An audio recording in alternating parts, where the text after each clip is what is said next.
How you been, my man? How's things? Good, bro. Good. Yeah, life's good, man. Yeah, Enjoying a little bit of extra family time over this Christmas period, and then getting back into work. yeah. Is it me?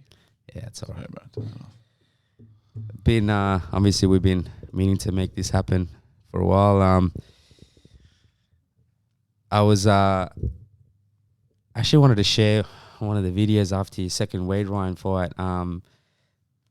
Which it's funny, like I hate to say it, but like I did call something after we did the Inside the Trenches episode where I obviously got to come and be inside. It was obviously wasn't for the Wade Ryan fight, but it was off the back of the first fight and the loss and and I remember putting that video out and then I remember saying that, and I remember actually telling a mutual friend of ours, actually, Rick, I was like, I could see it in his eyes, like that loss, but just that whole experience did something to you. And then to see what you went on to do since then, and especially with this fight, it almost like it showed that what I felt from that experience was probably correct. You know, for those that probably didn't watch it, or even can't remember it, or even know what I'm talking about, but you spoke in depth about that first fight and just that whole experience and just how to kind of, and I know we touched on it briefly before we jumped on, just about that experience of being in the big shows and in the big stages and learning how to kind of deal with that as well, which is plays a massive part outside of just getting in the ring and fighting. I guess touch on that a little bit, and we'll kind of lead our way to obviously to the second fight. But what was that experience like for you? Post fight, and I know that you learned a lot from that experience. It's especially just I guess how to deal with the occasion. And I think one thing you said was you felt like you could have dealt with the occasion a little bit better, but it was something that you had experienced for the first time. So it was kind of getting your mind kind of in tune with everything. Talk a little bit about that, man. Let's start with that. Yeah, man. It's funny because you dream about these times for a long period of time. You build them up in your head. You make them this big, thing you've been working towards, and the whole reason why you've been doing it is because of this event. And then you get there, and then yeah, man, it's the same. You're doing the same thing as we were sort of talking about outside. Mm-hmm. The actual doing is the same. So then it still comes back to like, why am I doing this exact thing, and what is the result? And it was good, man, because like as I said, you build it up over this whole period of time. Then when I got there, I realized it comes back down to those fundamental things of like, what am I doing? What do I do this sport for? Like, why do I love doing it, and what do I want to achieve from it? So from losing that fight, I remember walking in with my bag like to the first Wade Ryan fight, and then to the fight night, and being like, oh fuck, it's just another fight night. I'm doing the same thing I've done 100 times. But up until that point, you've got cameras, you've got lights, you've got people asking you things, and like you get this like little rush of your ego's coming in, getting that little stroke of like, oh, people will know me. People, oh, these guys are my friends. Like, I like these people like me. Like, fuck, bro, no one gives a fuck, bro. As soon as you lose, no one gives a fuck. Yeah. So that's one of the biggest lessons I took from it too. And it's, as I was sort of saying just before we started, it's been really cool grinding our way through, all the way through from the beginning, amateur days, like through all the shit, bro, through all the hard, like, I see it's so funny now seeing a lot of boys in the gym or guys a little bit younger or less experienced or whatever else at different parts in their career, because I'm at a point that's pretty far progressed now. You know what I mean? Like, I've been doing it for 12 years, had 90 fights, regional champion, have world rankings, blah, blah, blah. So I'm further progressed than average by quite a bit. And so I'm seeing all these, the same hurdles, bro, that I've jumped. Watching others go through it. Same guy, and I see them struggle like I struggle. And there's periods that you get really stuck, like as you know yourself, in any path of progression and trying to master an art form, especially one so difficult as hand-on-hand combat. You're going to have infinite hurdles in different shapes and forms, and you just got to keep jumping. It's something I keep trying to tell people and tell myself, because we forget easily.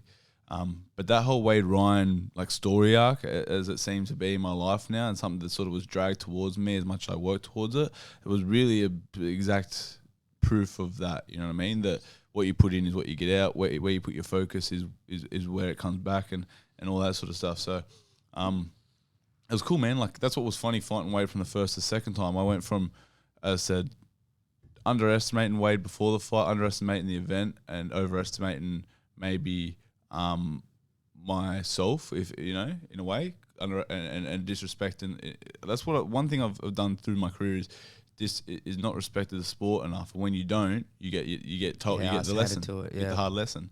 Because if you don't respect the sport, you don't respect yourself, you don't respect your opponent and the universal rules of fighting, the art of war, you're gonna get taught a hard way. So like in that fight, I did a lot of things right. I wasn't 100% healthy going into the fight, but my focus was definitely all over the shop, and I underestimated my opponent. So they were the lessons I got taught. I got taught to never underestimate anyone, to do all the 1% things right, that every single thing you do affects the outcome, whether it's negative or positive. It's going to come back in a loop that might not even make sense, but it will come back.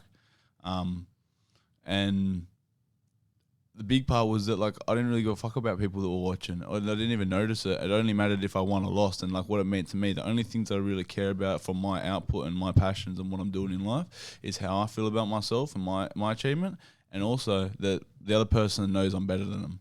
That's the only part I care about, is the other person I'm in the ring with, because that's who I'm competing with. That's the person that we're agreeing on a warrior's code. You know, we're gonna fight. We're gonna try to hurt each other as badly as possible until someone stops us on these set of rules, because we're getting paid for it as well. We're not doing it for no reason. We're doing it because we've dedicated ourselves to a 100%. form of art and a form of war. So if you can't lock yourself in that deal, work your ass off, conquer your own demons, and beat yourself before you get in the ring and have to beat your opponent, it's never going to work, you know? So it was just a big re-rinse of a lot of lessons I'd had in different forms, but just at a higher, heavier level where it mattered more, and I was able to, you know, just apply them more between those next fights. So. It's funny, man. You've made it a habit of, with the recent fights, like, even with the Camilleri fights, like these sequels that are like just like they're almost just building to be something special for Australian fights, and I don't know what happened there, but yeah, like.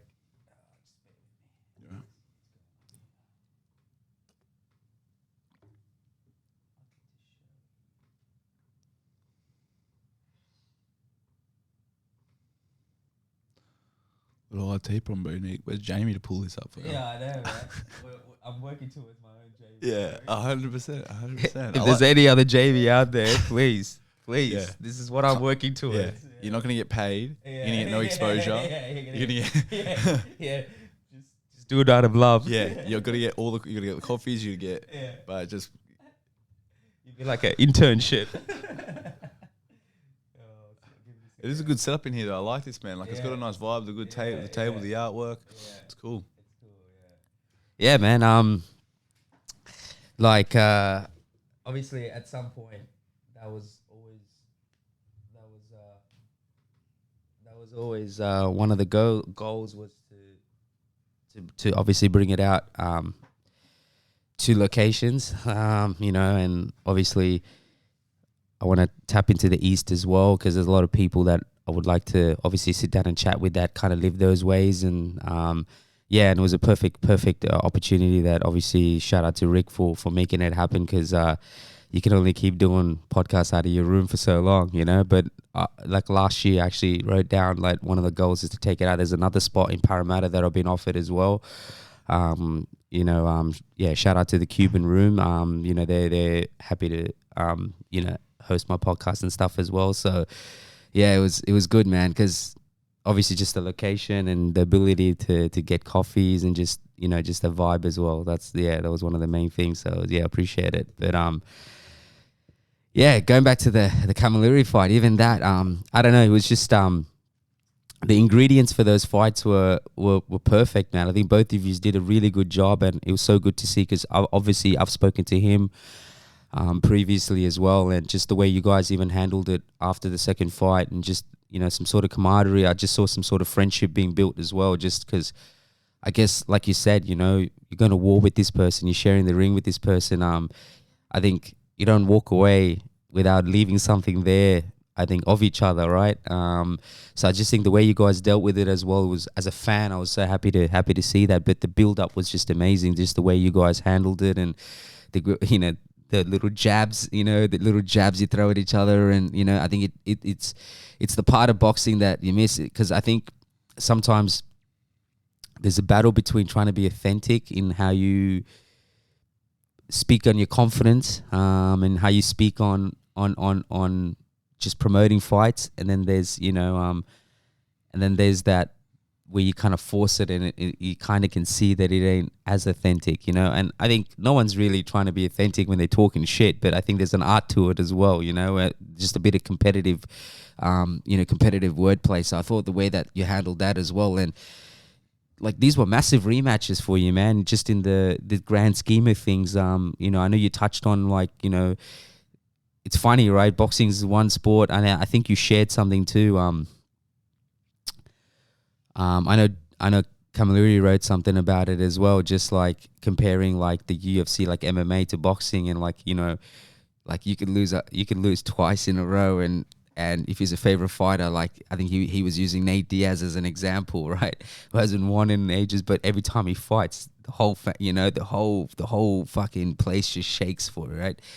And boxing's like, it's almost become this ominous thing where if you fucking take an L, it's like your whole career is over, which I don't get, man, because there's so much that comes into play when a fight is happening, right? You just don't know what anyone's going through personally, and there's always things that you can do better. There's always things that get in the way that, get in the way of your preparation. Like people don't understand that life can get in the way, and sometimes it's not even it's not written. It's just something that could just happen, and you got to be prepared to kind of deal with that, and at the fact that you're gonna fucking have a fight coming up. So and I know you touched on a little bit about, like, even every time you lost or every time you took an L, it's almost like you're written off, and I think it just that alone made these two fights pretty big for you, man.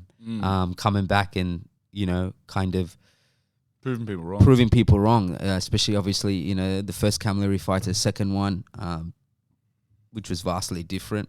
And then obviously the Wayne Ryan fight, which was, which is close, but personally I thought you had done enough to win that fight. I know there's a bit of, hoo-ha going on in the background about the result of that too, but I don't know, it's just I find it funny, man, like with boxing, like just, it's like, it's almost the unwanted pressure on someone like that. Oh, I can't take an L, because if I take an L, my career is over. But talk a bit about that, man. It's fucking crazy. I don't get it, man, because anything can happen. If the same person fights 3-4 times, man, I'm telling you, the fight can go any way, any different. You know what I mean? It's just we're living, like, the thing when you're fighting, you're living on a knife's edge. Like, people don't get it; they've never done it too.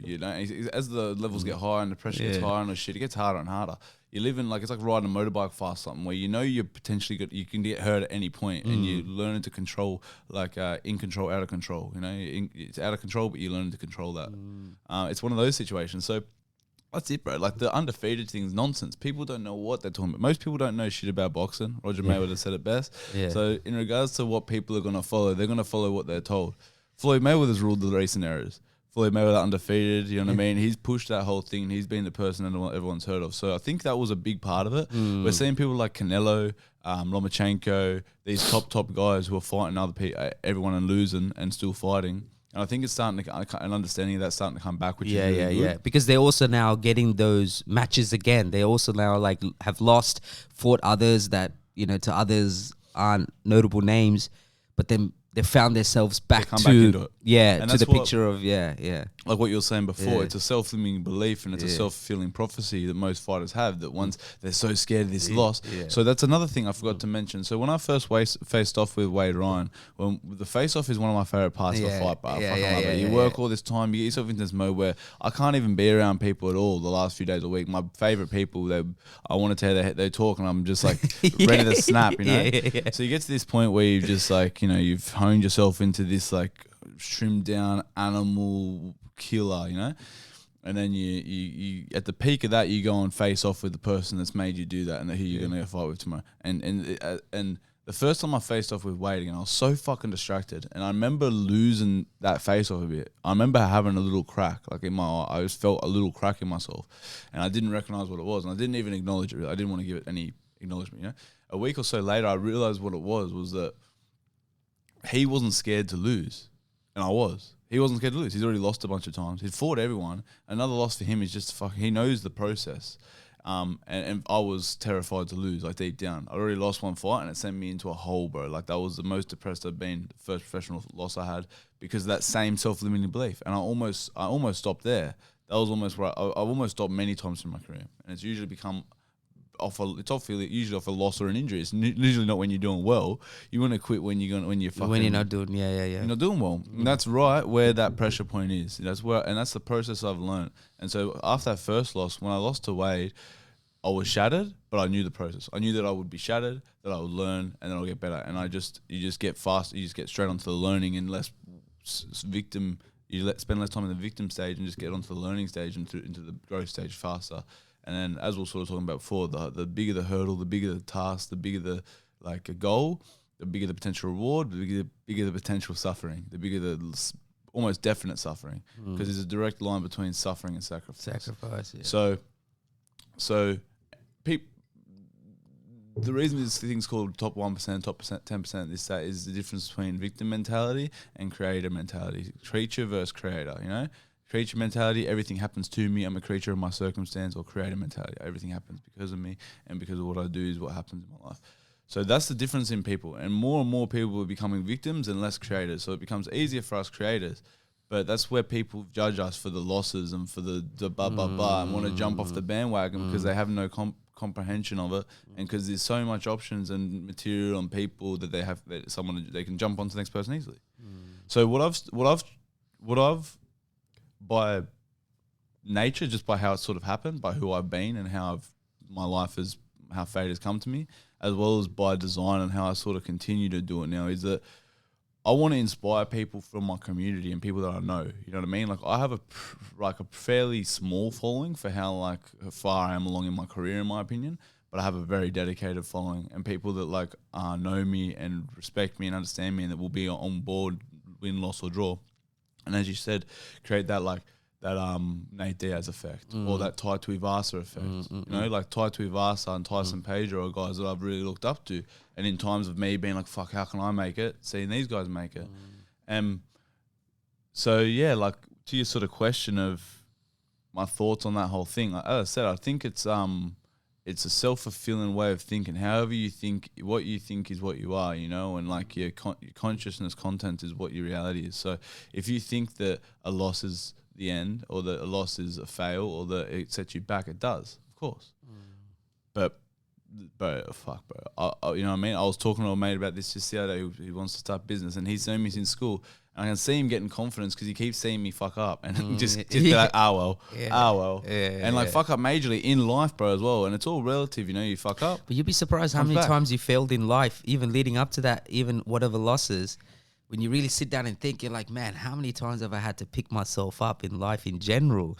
But it's just, I think that you don't put as much onus on it because this is such a big occasion and so much rides on it that you don't stop to think, wait a second, man. Like, what the fuck is this in compared to all the other shit? And I know in the first time we originally ever caught up on the podcast, you know, you talked a lot about your mental health and some of the battles you went through with that. You can't fucking tell me, man, that shit does not take precedence over, you know what I mean? Because that's your fucking life. That's you, bro. If you don't function, none of this shit matters. You know, like your family doesn't function if you don't function. You know what I mean? So it's something that I thought about, you know, touching on what you asked me outside. Like, I realized, I was like, holy fuck, like this is nothing compared to the fact that if I don't function, and it's, you know, everything that I've been hearing as well is that a lot of it is not even the opponent. It's you, it's life, it's those hurdles, it's those things of overcoming it, you know, like it's tapping into those new levels, and you know there's levels of growth waiting for you. Because if this is something, and I always say, if you want anything so bad in life, you know, even with everything that I'm doing outside of, you know, just with everything I'm doing with like my brand and business, be ready, man, buckle up. It's going to be fucking hard. It's going to be fucking stressful. It's going to be fucking, emotional. It's going to be, but then that's how you know you're on the right path in a way, because fuck, man, if you want to achieve that level of greatness for yourself, no one's going to fucking hand that shit to you, man. Otherwise, everyone will be great. You know what I mean? Everyone will be doing it. You know what I mean? Exactly Yeah, right. it wouldn't work. It'll be so imbalanced. You know what I mean? And the reason it's not imbalanced. I mean, the reason it is like that is because, yeah, if you fucking really want it, you already got to make that commitment to yourself that it's going to be fucking stressful. It's going to be hard. It's going to be days where you're like, what the fuck am I doing this shit for? You know? And I think those are the days that count. How you feel on those days and what you do about it is, I think that's going to be the difference, you know? Leading up to your second Wade Ryan fight, man, what was your mindset like going into that? Just in terms of your experience from the previous fights, but even just your experience in how you prepared for fights leading up to that, because that fight alone was a lot riding on it. It was a huge fight. You finally got your boy chilling it, walking you out as well, which is, and I remember me and you and chatting about him in our first ever podcast we did together as a fan, and it's crazy watching you walk out, and I had a smirk on my face because I was like, I remember you talking about it, and us talking about it, because obviously, for the love for the music, but just him walking you out. I mean, that energy must have felt good, man. Just how that all came together for you, and so far, like your biggest fight probably as well. Yeah, man. It was, as I was saying, like I feel like that, as much as I worked towards that event, and it, since that loss, I really worked my ass off and changed a lot of things and did as much as I could to continue to progress myself. That event and that fight dragged me towards it. You know what I mean? Like it really just dragged me towards it. And even with Chilling It walking me out, it's something that when I first heard his music 4 or 5 years ago, I was like, I will get this bloke to walk me out one day. At that time, he had like 40,000 followers on Instagram. Now he has like 400,000 followers. Yeah. So, and it was cool, man, because he'd help. As I said, we talked about we're big fans of him. His music helped me through a lot of like my own mental health and development and understanding. Again, seeing the way of fighting, or just the way through his art form, him doing the same thing, going through struggle and this stuff we talk about, and a local boy and whatnot. So man, that was crazy. Like it was surreal. Like and sort of talking about your question of the preparation of the fight. Every fight's so different, man. Especially at this level. We're not at a point where we got it down to a science yet. I was talking to Connor Ben just recently, and he was talking about his training and his preparation and like how much of a science it is. And it was really interesting hearing it. Everyone has a job and everything's perfect. And it was so interesting just hearing about the different levels. And I see Tim and these different guys, just these different levels. And something we continue to try to get it down to a science. It's a specific process and science and a constant full-time job I do. But that's the thing, bro. I still have to work. I have family, these other things. And it's just figuring out that life circle. But so the fight preparation and mentality and stuff is quite different each time. This fight we had only 4 weeks, 5 weeks notice. I got told about the fight happening 5 weeks out. I got told about it 5 weeks out. I didn't believe it because I knew that he didn't want to fight. Luckily, we have good management, good people that push and making it happen. So I knew that it was on 4 weeks out. I'd gotten by accident in a fight in the city. I never, ever get. I had 3 fights my whole life. We got jumped, and long story short, I had broken fingers. I'd broken my fingers. Damn. Yeah. Luckily, I had no other injuries. Into the deep, man. You're getting the fucking stories that the news can't cover. World star. Yeah. Right, like I literally haven't been in a fight. It's like 10 years. I avoided at all costs. If someone's trying to get in a fight with me, they've tried their best. Like we got jumped, and anyway, so had broken fingers, had been sick, I'm always training, but I had about 3 or 4 weeks of no training before this news, and then we had 4 weeks of training. And man, it was a very short camp. I had coaches like me from Ethos saying, bro, are you sure? Like, blah, blah, blah. And I had a conversation with Rodney. And a couple of my closest friends saying, I'm not going to be able to get my body or mind in the place that it needs to be for this fight, but I know who I need to be. So I'm just going to see this as a test. If I can't pull it out still, if I can't just pull it out of myself, whether I'm ready or not, then fucking bad luck. I should be able to. So that was the sort of mindset going into this fight, was that I was like, I'm better I know how good I am, bro. And coming back a little bit, we'll talk, we're talking about, like saying, sort of talking about the reason of why I do it. Come back to the fact that, like, I need to know what I've done. I don't need them to know what I've done. Like, I know who I am. I know what my potential and quality is. So when I was coming into that Wade Ryan fight, and when I look at any of these guys, I think, bro, like, I'm a world-class fighter. I'm going to win a world title. Without a doubt in my mind, I'm going to be a world champion, you know? So if I can't beat Wade Ryan off 4 weeks preparation, I'm not going to be ready. What if I get a world title fight in 4 weeks, 4 weeks time, whatever. So as we were talking about with the tests and the hurdles and whatever, now, man, I really thrive on those situations. And anytime I get like a test or like a discomfort or something that's not right, I'm like, what's the lesson in this? How can I? You got to weigh things up. Can't just be stupid. But yeah, bro, comfort is the greatest enemy of success. The more uncomfortable, the better. So it was cool, man. We had a good camp. Went up to Queensland, sparred with Isaac Hardman, did some good stuff. So got the job done. So that's the most important part. What was that experience like, that fight, man? Just walking out, like, obviously the first fight played out the way it did. What was that whole, like, how was your energy the whole night? And just the walk out to the ring, the actual fight, like, how were you feeling that whole time? Because it seemed like you looked a lot more patient and calculated in that fight. That was just from me watching it. It's easy for me to say it when I'm watching it, but you were in it. What was that experience like? How were you feeling that? Just in terms of the occasion and pre-fight and post-fight. Man, the fight previous, the Camilleri 2 fight, I'd zoned myself in perfectly, bro. And so coming into this fight, I really do know when I am on and when I'm not, you know. And I couldn't tell. My mind was constantly being distracted in the days up until the fight, and talking about this distraction, this focus stuff. It's a practice thing, the press conference and all these things, because I hadn't had the time and the right preparation. I was quite nervy this time around. More so in the fact of just, I just know what box I need to be ticking, how I need to be feeling before a fight. So I was a little bit nervous. And it's funny, man, as I was sort of saying, the bigger these events have gotten and the closer I've gotten to my dreams and the more I've lived the reality that I've like envisioned for myself and worked towards, the less fun it becomes. The less it becomes fun and a game and whatever, and it becomes, it's hard, bro. It's hard. Like you're saying before, the levels, more levels. I'll quote it like it's more levels, more devils. The further you go, it doesn't get easier. It gets harder.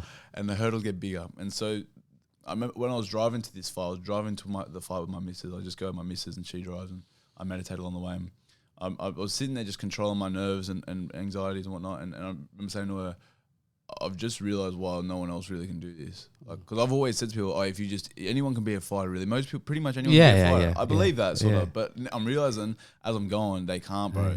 Because, and I've done a lot of dumb shit with my energy, partying or just being in situations where I'm in fully intense situations and I'm very under control compared to other people. And to me, that's just been like, I can party good or I can just do dumb shit good. But I'm learning, boxing's just been normal for me. But now I'm getting to these big shows, and I'm realizing I'm actually doing something pretty crazy, and I'm feeling it now because I've not felt that. I've never been nervous, I've never been nervous or had anything when I'm for really. I'm just keen, and it's fun. I said it's a high for a high. Now it becomes like a suffering and a sacrifice and like a self-discipline control thing to then get this peace. You win the fight and you get peace instead of like a high. It's different. Is that something that you're constantly working on? Because I guess you never want to lose the fun aspect of it, right? Because that's probably what you started doing it in the first place, right? And you probably look back to your amateur days and all that, and like that was when you'll always remind you of the fun side of training. And is that something you got to constantly try to find something? It's a real balance. Like Trent Girdham's here. We were just talking about it last night. That you got to fight with love in your heart. You got to fight with. You got to be having fun and joy and love and whatnot. But you're not going to train like a disciplined fucking warrior for 10 to 12 weeks, 2 to 3 times a day, having fun. So to get yourself there, you got to be absolutely disciplined and do everything right. And if there's no fun, it doesn't matter. But you got to be able to have that love and joy of the actual competition. And these are all lessons, man. There's so many like little details of these, these things that there's but this. And it's just finding those details between the lines as you go with it. And coming into this weight fight, that was another one, man, because I'm super hyper aware of that now. And I was super hyper aware of the fact that I wasn't on that line properly, on the bar, I call it. I've heard the term, you know, you think about like a gymnast on the bar. You think about like how focused they have to be on that bar to flip, land on the bar. So I'm on the bar usually. And I kept getting dragged off at this fight. And I was very aware of that, and I was very aware that I'd done that on purpose as well. I was organising chilling on the day, bro. To the day, I was still trying to text his managers, texting the Rose brothers, trying to get his song organised. But not shit I want to be doing at all close to the fight. I'm doing all that, and I'm doing all these extra things. I'm getting a YouTube. I'm paying for a guy to come film me and follow me, and I'm doing all these extra things that I fucking shouldn't be doing. If I want to go compete and do the right thing, I know I shouldn't be doing. Solely should be focused on the mission ahead. But that goes back to that team and everything that you're trying to build, right? Which comes over time. But yeah, that is part of the battle. That is that is part of building your brand and building your whole career in what you're doing. It's everything you eventually strive for, man. You know, like even like we're talking about Jamie, like, you know, having that's what I'm saying. Even for me, eventually I'm gonna need those resources. I'm gonna need that team so I can solely focus on what is it that I'm trying to build. And I can completely understand. You don't want to be doing that shit, like, you know what I mean, with such a big occasion not far ahead as well, you know. That's it. That's the grind, bro. And so, like, that's why I see those things now. Like, as they frustrate the fuck out of me. There's been plenty of times I'm like, oh, why poor me, fucking this, that. Oh, this guy's got this, you know. But now I see those things. Say, like, bro, Tim Tszyu, obviously, I've had he's number one in my division in Australia, and soon to be the world potentially, fighting for all the belts. So, and I aspire him. I've known him forever, you know. But he's the guy I'm looking at. So I'm thinking, for me, I think there's periods where I think, fuck, and I still can easily think, oh, fuck, like, he's got everything. Like, he's there because he's got everything. Blah, blah, poor me. Or I can be like, nah, his work is come off, and he's a fucking great fighter and all of that. And all these extra things that I got to do are extra things he doesn't get to do. He didn't have to do to get there, you know? So then when I do get there with him, as much as he's got his thing, he won't have to have jumped these 1,000 extra hurdles that I've jumped. You know, so I'm going to be a different animal when I get to those places. So that's the way I keep trying to look at life. Is just any time because we all do it, bro. You go to that, oh man, I wish this was better. Oh fucking, oh why has him got that? Oh man, I'm sick of doing this, or I don't want to do it today, or whatever. Fuck that, bro. Like, you know, you just got to keep beat every single day. Waffa said it to me actually. You know, Waffa. Like, the devil knocks every day, brother. The devil's not down there or got up there. They're both in your head. And said the devil knocks every day. So you got to beat that cunt back every day.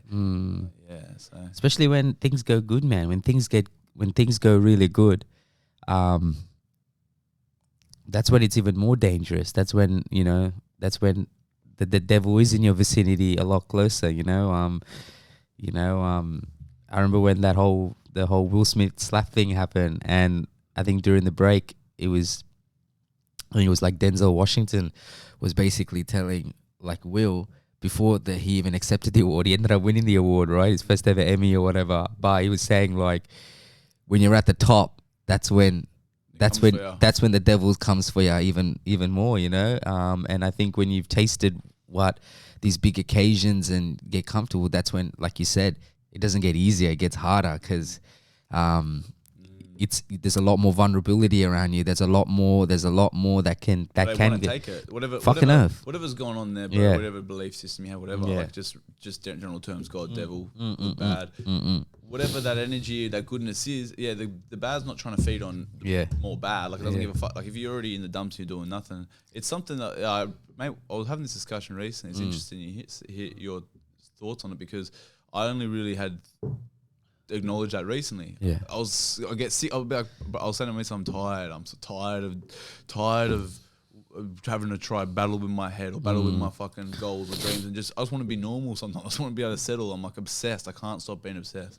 And then my mate was saying, he's like, bro, the devil's not coming for someone that's doing nothing. Because they're already doing nothing. Nothing to offer. 100%. They're coming for that kind of 100%. Yeah. The real battle is then, man. Like, you know, like, even just with this and all the other stuff, like, you know, like, there's moments where, like, 24 hours out I've asked for people to be on, and, like, sometimes it happens like 2-3 times in a row, and then I just kind of, to be honest, cut ties, and I don't bother chasing them, right? Because, like, that's one of my principles is, like, the offer's there, and you know, you know, you kind of work towards obviously whoever it is that I have on, like try to make the best for him. But like, you know, like say on a Saturday night, and it's booked for Sunday, and it, you know, they're like, oh, I can't make it tomorrow, whatever fucking reason, right? And sometimes it's legitimate reasons, and sometimes, you know, I've been there. I know it's like whatever, you don't want to do it, or you just can't be fucked, you know. And it's those even just those moments. It's like I'm sitting there, fuck, man, like what the fuck am I doing? You know what I mean? Like, you know. But I always kind of have to remind myself the bigger picture, like my bigger picture of what I'm trying to do for that entertainment space, and what I'm doing is much bigger than that just this one person.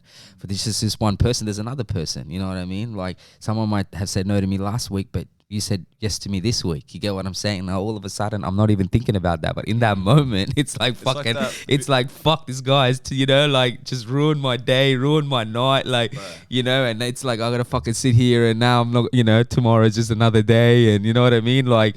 And you know, it's like, and I agree with you, because you gotta always find something to keep motivating you, and I think it's always down to perspective. It's how you look at it, right? And I just think when you want something so bad, that's when that vulnerability is just as strong as your confidence in wanting to get it, because you're just in that very sensitive space where if things do go wrong, how you deal with it is going to be the difference between you coming back and just kind of like, oh, you know.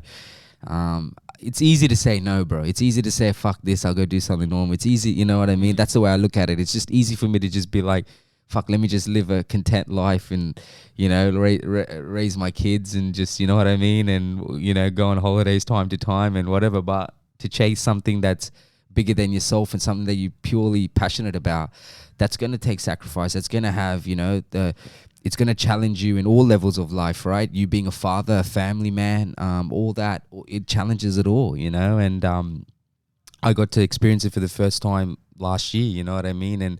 And really like sat down and thought, shit. And then there'll be moments where you're like, fuck, but what's the lesson that I want him to learn? You know what I mean? Like, and being from a migrant family and seeing the way my parents grew up, and my ancestors, and just the box they were put in. I'm like, man, I don't want that same box. I don't want my son growing up and seeing me like, oh, fucking miserable with my life because, you know, I'm just doing shit to pay bills. You know what I mean? And that's, you know, ultimately no one wants that, right? But then if you don't want that, you got to fucking put in the work, right? And then that's where you're either comfortable or you're not, you know? And then, you know, that whole experience taught me that. It was like, fuck, ultimately, not only is there a lesson for me, but what's the lesson that I'm showing for the ones that are looking at me? Like, you know, I'm sure your kids are at an age now where they're watching you, bro. They you know what I mean? They're picking up things, and your demeanor, your energy, you know, how you deal with things, and sometimes you don't see it, but it's happening, you know. And I see that with my nephews, and, you know, my brother always tells me with my nephews, and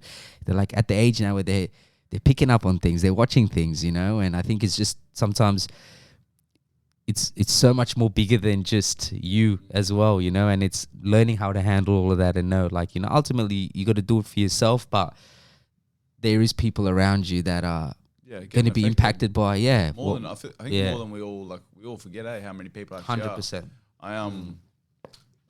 Like talking about how my mentality was going into that weight fight, that was a big part for me, actually. I was talking about dealing with my anxieties and nerves, and my perspective around it all was on the day of the fight. I was meditating, actually. So I'm always, you know, meditate every day. And, you know, whatever else. And we'll touch on that, but go on. Yeah. On the day of the fight, a few hours before leaving the venue, I'm meditating, and literally I've been constantly trying to quell my nerves and anxious. I've been doing this shit for years. So like the levels of my mind that I know through meditation and boxing, very deep, and I can continue to usually quell myself, and I just couldn't get over these feelings of anxiousness and whatnot. And the thought that finally came to me that helped me unclick that was there's a much bigger purpose than just this day. This day is just one little blip in the whole journey of what I'm doing. Because if I want to look at just this day, it's the biggest thing that's ever happened in my life and my boxing career, for sure. Biggest fight I've had, means everything. It's the difference between my career and life, basically, if I look at just that one thing. But if I look at my beginning of my life to the end, it doesn't fucking exist. If I look at it even just in my boxing career's trajectory, it's pretty small of a blip. You know what I mean? If I lose, it sets me back another couple of fights. Like, I know, and I got to just win again. Ultimately, I'm going on the same sort of trajectory. So, and you know, I want to do much bigger things outside of boxing. How big is boxing in the grand scheme of what I actually want to do? I want to build things for my community, my family, blah, blah. So, yeah, I feel like that was like that thing that is a major key in continuing on the journey. I think a lot of people struggle to even find the journey. That's where people are struggling. I feel like it's the disconnect between the soul and the mind. You know what I mean? So everyone's on the fucking mind these days. Everyone's on motivation and mind talk and all this. Everyone's on the fucking shit now. Everyone talks about it. It's old now, bro. Whenever anyone's talking about something, it's old. I'm glad you said that. Yeah. It's old. It's too late. Yeah. People talk about stocks, too late. People talking about NFTs, everyone talking about it on Instagram, too late. Too late. You can still make money on that shit. You can still get value from the mind stuff, but everyone's doing it. Marcus Aurelius says, once the soul can only be pure once you see what others see as value, disregard what others see as most highest value or whatever. Something along those lines. When your soul cannot be pure unless you disregard what others see high value. So once everyone else knows something's value, it's not valuable anymore. So the soul's the missing link, in my opinion. God's fucking disappeared. I wasn't brought up religious at all. And my whole family is not religious. But, and again, I'm just talking general terms. God, soul, spirit, energy, blah, blah, blah, whatever we're doing. That's disappeared from our world and from the society. 100%. You know, like if you want to really like upset people these days, you know, people were like emo, which is easy to do. Yeah. Fuck yeah. Yeah. But, yeah. Well, but if, you know, back when even I'm not old, but growing up and, you know, in history, if you want to upset people, dye your hair, get a piercing, fucking be gay or whatever else. Now, if you want to really upset people, go back to being a Christian or something. Yeah, go back to believing in God and doing the right thing, bro. You'll upset people more than fucking anyone. Because the world's been turned upside down, in my opinion. So people need to find their soul and their spirit and their purpose again, I think, before you even talk about how to stay on the path. Because most people I talk to don't know what the fucking path looks like. And how are you going to know what your individual one only path that can ever exist looks like when you're looking at your phone all day and you're talking to fuckwits all day and you got music and sound on all day? I agree. That's what comes to meditation and to finding your spirit and your soul and your purpose and being with yourself and figuring out what that actually is. I think it's having time. You gotta forget like having time and touching on what you're saying, man. It's the same thing. Like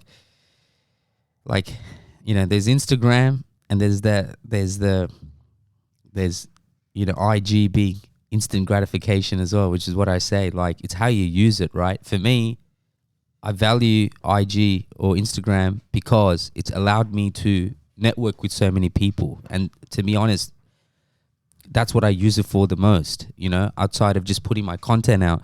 But like I wouldn't have been able to even get to 70 odd podcasts if I didn't get to connect with people and reach out to them. That was one of the biggest platforms that allowed me to actually send messages to people and be like, hey, I would love to have you on, or follow their journey and etc.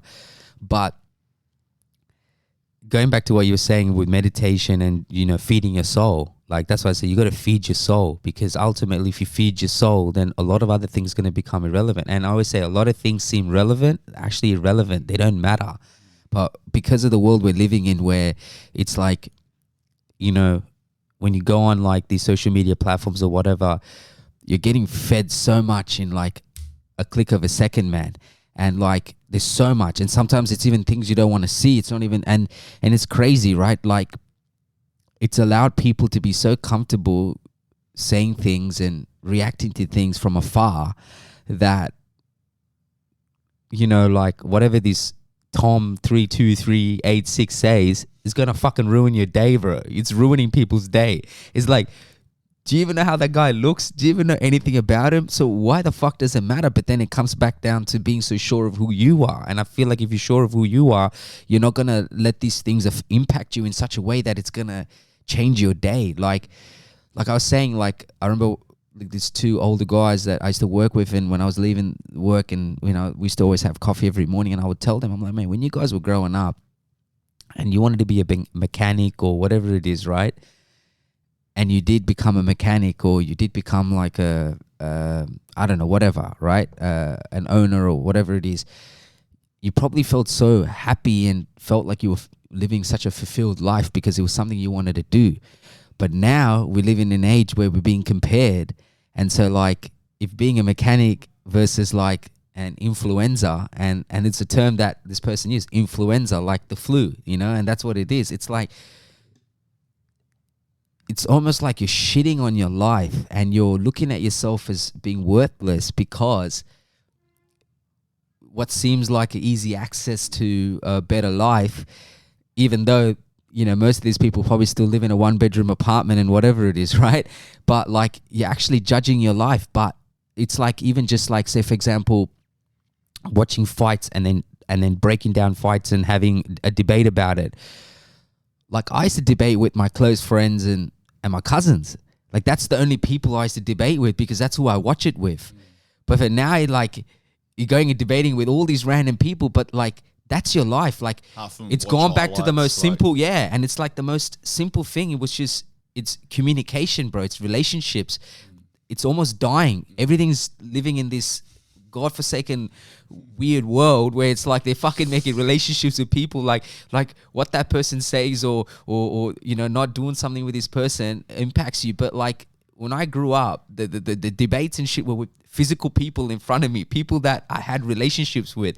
And it's something that I had to always remind myself to kind of not get so caught up, is that the people that matter are the people that you have relationships with, man. The ones that you talk with, your world, not this, you know, meta universe and whatever. It's your world and the people that you talk to, and that's what made life interesting, because you had people that you could talk to and debate about, and you know, you have indifferences, you watch fights with fighters and you're arguing about it. It's with actual physical people, bro, your friends or your family or whoever it is that you watch fights with, or anything, any sport, you know, rugby league, whatever it is, right?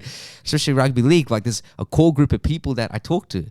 I don't I don't sit there to go argue with someone about it. You know what I mean? But that's the world we're living in. And I think it all comes back to self-confidence and feeding your own soul. Like, what are you trying to do? And just remember that everything else is irrelevant. Like, it doesn't matter. You can't just, because if you start thinking about, and everyone just wants that instant gratification, man. You know what I mean? What's going to take 5 years, what's going to take 10 years to build is not going to happen tomorrow, you know? And if you can't see a way there, it's almost like there's no point doing it. I didn't know I was going to be sitting here talking to you 2 years later, since I started a podcast with a black and white fucking video in my living room with the shit mics and everything. You know what I mean? I didn't know that. I mean, I knew what I wanted, but like, I didn't just stop at that. Like, that's how you start. You know what I mean? It's like, people have even brought up Joe Rogan podcast and stuff, and I'm like, well, have you seen Joe Rogan's first podcast? Yeah. Like, no, you haven't. You caught up when it was episode 1050, when the man did the hard work to get to where he is now. But his first ever pod was fucking shit. Like, the quality was shit. The mics, you know what I mean? But that's what I mean. Like, when people can't, if people can't see the end goal, like, it's like, it's not worth it. But sometimes you just got to start, and then you figure things out. But, you know, going back to what you're saying, yeah, man, you got to feed your soul. If you don't feed your soul, you get so distracted by all these things that seem so relevant, but it's actually very irrelevant. You know what I mean? But it comes back to comparison is the thief of joy. Yeah. Comparison is the thief of joy. And you got to find yourself before you find what you want to do. Like, you got to sit with yourself, as you said. Like, it's so hard when there's so much input and shit coming in. Like, there's so many forms of input and information. And I always try, for diet and health in general, people think diet is just food. Diet's information, who you hang out with, blah, blah, blah. What you feed yourself with. I completely agree with you, my man. And so when I look at diet, the easiest way to look at it for me is, like, so how fucking long have people been around? They reckon we've been around for however many years, you know, thousands. Like, humans have been around for fucking ever. Like, whatever they say, we've been around we've been around forever. This type of technology and whatever else we have now, we haven't had supposedly ever as well. Supposedly we've never had this type of technology. So if we've been around forever, and in the last 50 years, 100 years and whatever else, our life has drastically changed at a rate that it's never changed like before in history. What's going to make more sense for our biology and our systems and everything and whatever else? It's going to be what we've been doing for millennia and what our ancestors have been doing forever, rather than just this new technology. So I always try to just take it back to that as much as I can. Caveman days, just think, what would my caveman 100%. Be doing? You know, food wise, like sunlight, like we're not supposed to see the sun apparently. Like, we're not supposed to get the sun on us, shit like this. So for health and any of that sort of shit. And when it comes down to like your, as I said, I think spiritual health is the gap for a lot of people, because everyone talks mental health now. Everyone's talking mental health. What the fuck does that mean? What the fuck does that mean? Yeah. Oh, mental health. We support mental health. Yeah. You support the mind's health. Okay, cool. Yeah. So where does that start? It starts with how you eat, how much sunlight you get, people you interact with, good, genuine relationships. Yeah. Most people don't have any good, genuine relationships. We have 1,000 shit, nothing relationships, and almost no good relationships. Working out, blah. So, yeah, man, like that's what, like we're talking about that higher purpose and like what drives you and who you are, and just having this conversation, man. Like that's me. That's who I am. My higher purpose is really to spread, to be able to just fucking spread the good news, bro. Whatever that means. You know what I mean? Like shit that's made me feel better and achieve more and go further in my soul's path. How can I do that more, and how can I spread that message of how to do that? Like, because fuck, that's there is no greater purpose in life, and no thing more like, what's the word, generous to others than self-fulfillment. Self-fulfillment and self-discovery, you know, proper self-fulfillment and discovery. And that doesn't mean, as you said, a quick pleasure. That's the ego's fulfillment. That's not the self. The true self is the formless energy that is dragging us towards our destiny. The ego constantly wants self-satisfaction, and that's what, you know, all this stuff comes from, as I said, learn about yourself, and then you just, once you start reading and learning from deciding what information and things you're ingesting, deciding who you want to take your information and things in your consciousness, that's when you start shaping your own reality. And like you realize what is the ego and what is myself. The ego is the thing that wants to be pleasured constantly. It wants it's a dopamine receptor. It's that thing that just wants to constantly be tickled and satisfied, and it's going to constantly have a down spiral. Where the thing that you don't want to do, and the thing that is the difficult hurdle, the sacrifice, the loss, the things we're talking about, that's the thing that will actually give you that long-term release and soul satisfaction. So yeah, it's interesting. I love this stuff. I love finding myself and trying to help other people find them, and find, you know, hearing how other people are doing it and stuff. It's awesome. Because I mean, it's like you said, man. It's becoming like that now, right? Like it's almost a lost art. Like just. Because there's so much distractions. It's so easy for a lot of people to veer off what's really important, you know. And I think, you know, like it's a shame, because a lot of it is internal. You know what I mean? A lot of it is, like I always say, the projection of your life. It starts internally. You know, how you project and how you feel is what the life is going to be around. Like it's what you're going to see. You know what I mean? And you know, if you're going to be that type of person that's going to kind of put your unhappiness on others, or you're unhappy, then that's what's going to happen. When you're unhappy, you look for things to be unhappy about, you know what I mean? Or you see things and you're unhappy about it, you know? But it's all perspective. It's all like, it's because there's so much distractions. We think we should be at a certain point in our lives, or we should be doing certain things that we're actually questioning if we're successful, but what's success? You know what I mean? Everyone's success is different for everybody, man. You know what I mean? Like a person that, you know, has set up something for their family, and, you know, like what we all try to do is build generational wealth. We don't want, you know, I want my kid to have the best platform when he gets to a certain point that I probably didn't have. And the same thing that probably my dad and my mom try to do for me as well. You know what I mean? So it's just, and then we question if we're not, you know, if we don't get the support, or if we don't see that engagement, then it's easy. But, you know, most of the people that do support even what I do, or is the most random people, man. They're not even people that I grew up in the last 10, 15 years with, you know what I mean? But then, again, you get put into a position. Am I going to, like, why am I fucking doing this if, you know? But all these things are just small, man. It's irrelevant. It doesn't even matter, because there's so many other people that do appreciate it. You know what I mean? So my focus is, am I going to appreciate on what's not happening, or am I going to appreciate what's happening? You know what I mean? So it's a tricky game at the moment, and just in general, man. Like, you know, like you said, you go back to that caveman era, and man, like, you know, just that having a village of people, you know what I mean? Like, that's your family, you know what I mean? And everyone has a role. Knows who they are. Exactly, man. You do something specific. Exactly, so, you know. That's what I think. I think that's the thing, man. Is that that's where like the belief aspect comes in. Because until you see this stuff happen, you don't know. These are all the people that are like, nah, because they haven't seen it. Once you see it, you're like, oh, and then you start believing. But that's what I'm trying to shape, and that's what I that's the way I think about it, is that I'm trying to shape my own little village. You know what I mean? Yeah. Fuck everyone else. Yeah, 100%. That's the other big part about it, is fuck everyone, bro. Fuck everyone. Live ruthlessly, bro. Live ruthlessly to who you are. Once you know who you are, once you know that you are, firstly, who you are, and that most people are good, like born with good intention and from something good. Sometimes people are fucking sick, obviously. And if you're a sick fuck and you find out, you've gone down to find that you're a sick fuck, oh well, try to not hurt other people. Just do it, go keep to yourself, I feel like. You know? But most people, I think once you find that what you want, and that you do have good intentions with that, you start believing that you do deserve what you want. Yeah. Once you start moving with that intention and that belief, then things start coming to you, and then your belief starts building. And I've heard Mike Tyson talk about this, like confidence is, self-belief will beat any fucking technician or worker. And it's like a self-fulfilling thing. Once you have confidence, it completes the process, you get more confidence, and it's like that, you know? It's like one of those things. And I would say, like, even with like touching on meditation, right? And I've obviously seen you put, like, you know, a lot of content out in the importance of meditation to even just to you. Like, just that moment of having time for yourself, right? I wouldn't say that I meditate every day, but I do meditate. I do believe in it, and there's other things that I do that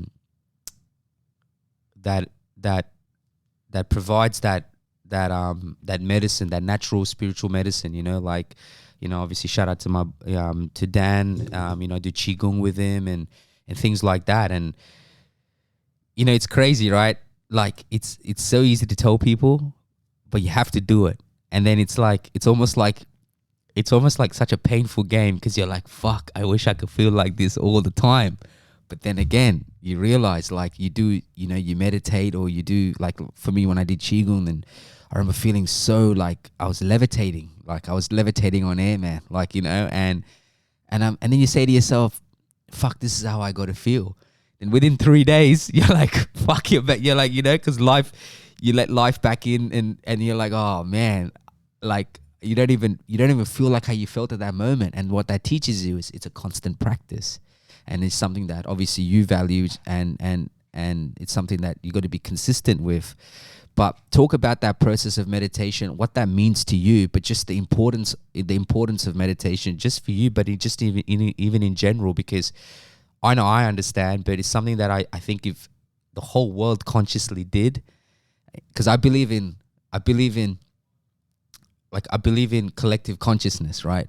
So even just talking about my community and just what I'm doing, it's a big thing. Like for me, being from where I'm from, and just the type of person I am, even just to step in the ring and fight, like, you know, even in Sydney, like, I don't think there's anyone that's ever even had a professional fight that's from a Tamil Hindu background, you know, in Sydney ever. I don't think so, from what I know, you know. So that alone was a big thing for me. But again, I could have harped on losing whatever, but then I thought about, like, wow, like, I did something that is going to probably be normal one day, you know, and it's something that I want to do. I want to, you know, because trauma and mental health and trauma is very big in my community. From where we're from, it's passed on from our parents, our ancestors, and sometimes we don't know that it's consciously sitting there and it's triggering us. And it's something that I want to help with, something that I've learned through my journey, through exercise and training, and what it's done for me, right? Because that's what gravitated me towards it, right? So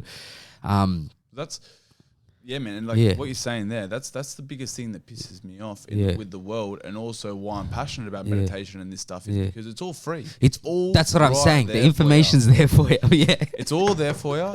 Health is free. Yeah. All of it's right there, and we're getting lied to, bro. No one that owns a business that is trying to make money gives a fuck about you. Yeah. No one from the government's coming to save you. You got to save yourself, and it's all right there. It's meditation, it's cold water, it's good food, it's sunlight, it's exercise. Which is frustrating, right? Because it's like frustrates the fuck out of me. Because then people, you know, they're complaining about, oh, you know, this and that. I'm too tired. I'm too stressed, or, you know, like, I'm lazy, or this and that. But it's like, how are you going to reap the rewards? Me too. Yeah, that's what I'm saying. I'm fucking tired, bro. I'm lazy. I don't want to do it every time. But like as you said, it's a practice, like the meditation, the doing of it, and I feel that's You got to earn the right to want to feel like that. You know, Yeah. you have to earn the right. You're not going to just be given calmness, and you're not going to just be given, a sense of one and feeling one with yourself. You got to work for You it, gotta you know what? conquer it. And it's all there. And so when people say, I'm like, bro, why don't you try the, and they don't want to do it. It's like, if you don't want to do it, then you're going to constantly be in this fucking cycle Bro, if of you- feeling like shit. And it's like almost like, I don't want to talk about it anymore because it's like you're pulling me into that vortex of like now having to constantly repeat this shit over and over again. Yeah. But I'm telling you from experience, I'm telling you I know how you feel. I'm telling you I've been there and this has helped me. And this is the point of even me starting the podcast is knowledge. It's like pass on knowledge. Everyone has something to offer. It's whether you're willing to fucking listen and it's whether you're willing to take it in, because that's where that ego comes into and everything comes in. It's like, oh, no, what does he do? What does he know? What does he know? He knows a lot. He knows a lot of shit. It's not about he knows more than you. It's that he knows something you don't know. And, you got to kind of just be willing to listen and that's what I'm saying. When you do it and you feel reap the rewards of it, you realize you're like, nah, man, I can't just sit here and just accept it. I have to work for it. So going and meditating and being one with yourself and getting your breathing and all that, you got to work for it. And then you reap the rewards from giving yourself that, but You get nothing for free, bro. And it's just bro, yeah. You get I know. nothing free. Yeah. I'm gonna shock the whole world right Yeah. now. If you can't stand a cold shower, you will get nothing in life. If you can't do a cold fucking shower, bro, I tell people to have a cold shower. Tell me about their mental health. They tell me, they wake up, bro, have a 10-second cold shower. Yeah. Oh, I can't do it. You're telling me you're mentally unwell and you're not feeling good and that your life's falling apart and you can't have a cold shower? Well, then fucking bad luck, bro. Yeah. Like, I don't give a... Bro, I said, I've been in some pretty low places. Like, as we talked about, I was been put involuntarily into a mental health ward, violently ill mental ward. You know what I mean? I was put there and stuck there for a week, like jail for mentally ill people. I've also been on top of the world, fucking, as you know, like winning titles and doing this and that. So I have a pretty deep perspective there. So whenever I hear anyone whinge about that shit, as I said, bro, like, yeah, it's frustrating. Man, it really actually fucking pisses me off. Because what are you gonna do about it? It's easy to say it. It's easy to say to play the victim, but like. And we've all been there, bro. I've been there. I've played the whole victim. I've played the whole, why the fuck do I, why do I have to, blah, blah, blah, or why isn't this working out for me? But then I quickly realized, man, again, if you want something so bad, it's not going to just come to you. No one's going to come in a fucking silver tray with perfect napkins and shit and fucking feed you whatever you want. You're going to fucking have to go out there and take it. Like, how badly do you want it? So I always say, like, it's easy to feel like this, but what are you going to do about it? And that moment when you say, what am I going to do about it? Is going to be the beginning of everything. You know what I mean? Because it's easy to play victim. It's easy to say, but like, bro, you're one person of billions of people. You know what I mean? What the fuck makes you special? You know what I mean? Like, so, it's just, I don't know. Like, and like you said, it's free. All these things are free, bro. Like even things like yoga and stuff, bro, you can fucking go on YouTube and find something and just, and do it, man, yourself. You know what I mean? And you reap the rewards. You realize a lot of it is the mechanics of your body, your sense of self, your mindset and how you breathe, like even just how you breathe. There's something I was talking to my old man about, and I told him, I'm like, Dad, I really want you to get into yoga, just 15 minutes a day. And I'm telling you, like, he's in his 60s. I'm like, I'm telling you, you're going to fucking live like a champion because over time, he's a big gardener and all this. I'm like, you realize a lot of it is just internal. It's your bodies. It's when you're sore, when you're tight, all that affects your mood. And it's like, fuck, how do I tell people, that it affects your mood? Your lower back hurting or your hamstrings are tight, it affects your mood. So a lot of your negativity, a lot of that feeling down on yourself is really about you just being able to repair yourself, you know what I mean? And we can repair ourselves as human beings, you know what I mean? Man. And talking about that body to mind connection, you probably felt the same too, how much it's the mind to body. Like once you loosen the tension in your mind and you let your mind like stop thinking how much tension will release in your body, you're like, oh, I've got this sore shoulder. Stop thinking so much and your shoulder stops hurting. It's really, really interesting, all these different links. And I said, it's so hard to get people to get over that hurdle of their ego, because when you are ego associated and thought associated, like most people are, when someone's trying to tell you something, it does come from the thing of they think they're better than you. Once you're in this, especially when you people, man, like that's something that I've struggled, like, over time, like, is, you know, and I didn't mean to cut you off, so keep that thought for a second, but it's like you grow up doing things together, right? You know, like when you're young and you're out of high school, like, you know, fucking sitting at the park having a fucking drink, and it's a saying that I say, everyone likes to jerk off at the idea of doing great things, right? But then they wake up and they realize it was just a bad hangover, you know? Whereas for me, when I spoke things to the universe, it got to a point where I realized I was fucking dead serious about what I was saying. And then when no one else is, when the rest aren't in a line with you, that's that battle. Like, does this really mean something to me? Am I just over my head about it? And that was a big battle for me in the mid-20s. Like, everything that we're doing now, I thought about it in my early 20s, man.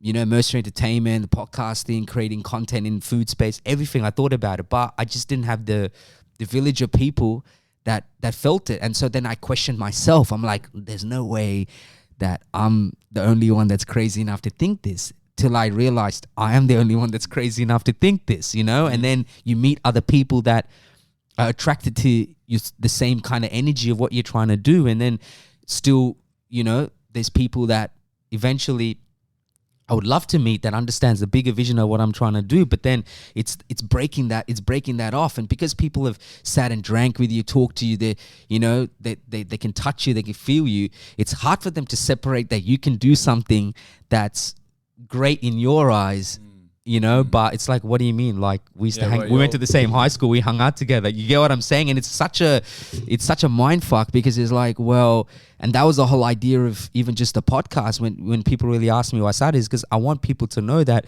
successful people are people that you probably ran into at a cafe or a supermarket, but you paid no attention to them because they were just like a regular Joe Blow.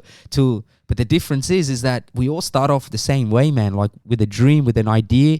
The difference is that those people work hard for it. And that's kind of what triggered it, you know, like being in the gyms, in the fight game, and, you know, looking at different athletes and being able to train with them. I realized, man, they're everyday Joe Blows. The difference is they just fucking put on the work. And that hit me. And when that hit me, I said, one day I'm going to fucking do a podcast. Like, when I started, I'm like, not just fighters, but I want to show people that they're just like me or you. They, you know, success is touchable. Greatness is touchable. It's just you didn't pay attention to it when it was nothing. Success leaves clues. You know, and that was one of the biggest reasons why I started, because I want people to know, yo, like, they're just like me and you, man. The difference is they put their head down and they fucking work hard. That's the difference. They don't give up. When someone says no, they're like, nah. You know, they don't take no for an answer, you know? And touching on that, like, that was one of the biggest things for me, was like, it's hard to separate the two, because for them it's like, oh, I know this guy. You know what I mean? Like how can he be thinking when I went, you know what I mean? Like, I went to school with him, I've hung out with him. Yeah, man. And it's hard for them to break. So going back to what you were saying, like giving advice, sometimes people can take it the wrong way. It's because it's like, if you seem like you're mentally or in a different level mentally, it's not even that you're better than them. You're just in your lane.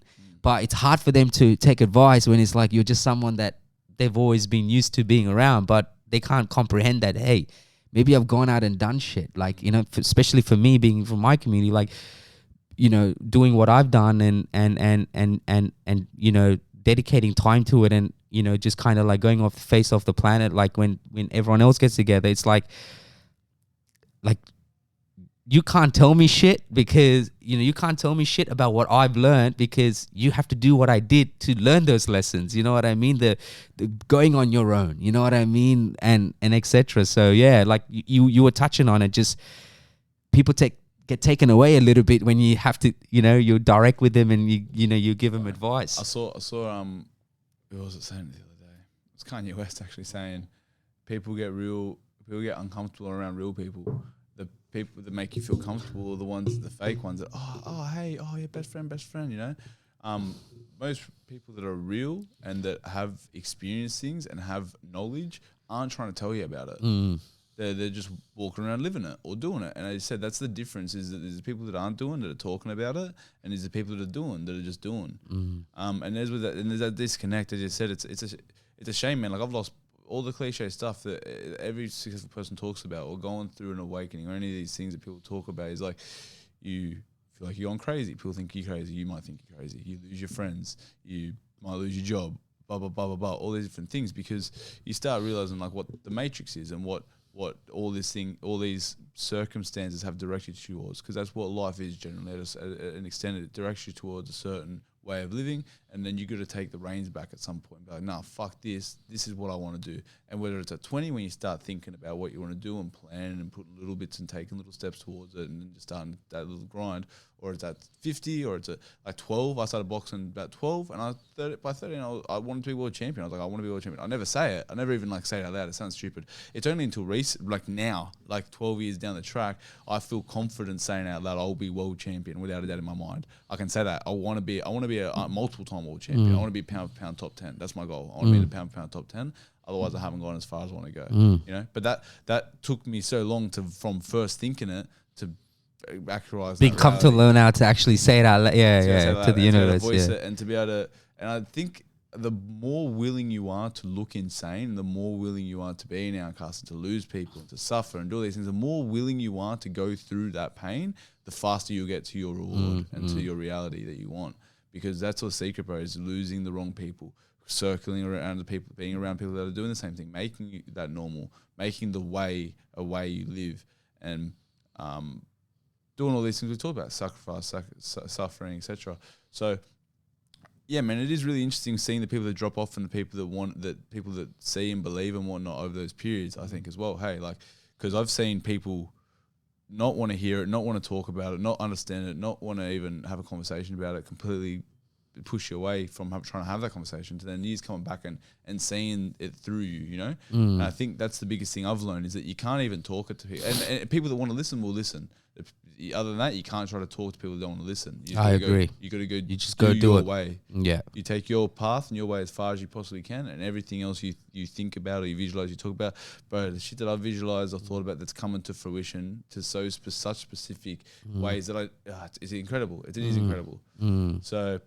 Yeah, man, I'm loving the journey, and it's fun, you know, sharing the talk with you and sharing the talk with others. 100%, man, 100%. I just think you never know who's watching, bro. That's what it is. Like, I was at my cousin's birthday, so I was laughing about it this morning.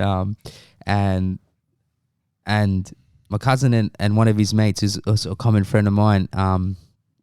He used to be in radio, and is a great MC, and he's been hassling to want to sit down and talk to me from like my community's perspective of just what I'm doing, because like, and he was saying to my brother and my wife yesterday, like, I don't think Janat's taking me serious about this, and so he's like, you know, and I was just laughing about it today. I'm like, no, I'm taking him serious, but I'm just fucking, you know, like, I don't think he thinks I'm serious, that I want to sit and he wants me to sit where you are, and he wants to ask me questions about my journey and just the importance of what it means to me.